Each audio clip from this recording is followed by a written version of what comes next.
بسم الله الرحمن الرحيم. السلام عليكم ورحمة الله وبركاته.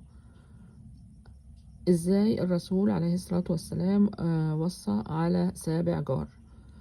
آم، حاليا يعني اهتمام الجار بجاره أصبح قليل جدا، مفيش وقت، محدش عنده وقت، وأصبح الذاتية كل بني آدم مع ذاته، مع تليفونه.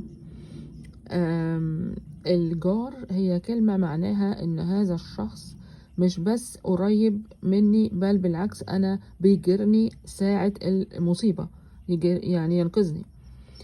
طب إيه مسؤوليتي أنا تجاه الجار بقى؟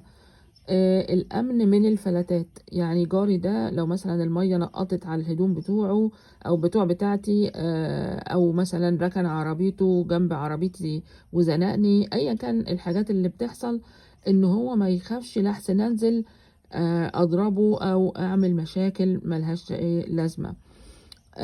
وبعدين بعد كده إنه الجار هو أول واحد بيحكم عليك وعلى تصرفاتك. بمعنى إنه أنت لو أنت يعني الناس سألوا جيرانك هل هذا الشخص يصلح مثلا لزواج أو كذا، وقال أيوة ده راجل كويس، هيصدقوه لأنك موجود جنبهم 24 ساعة. آه، ده من أهمية الجار. الجار برضو أنت لازم تستر على عوراته، ده من حقه سواء عوراته دول كانوا نساء بيته، أو مبلغ سلفتهوله، أو سر هو حكاهولك. المهم ما تروحش بعد كده أنت وتحكيه.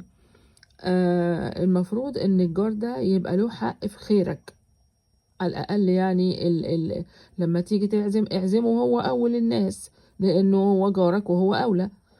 وزعله مش كويس، يعني مش هتاخد انت يعني حسنات لو زعل.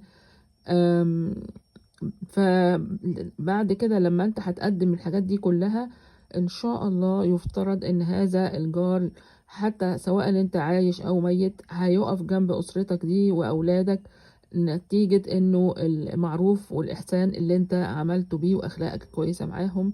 وربنا يهدينا جميعا.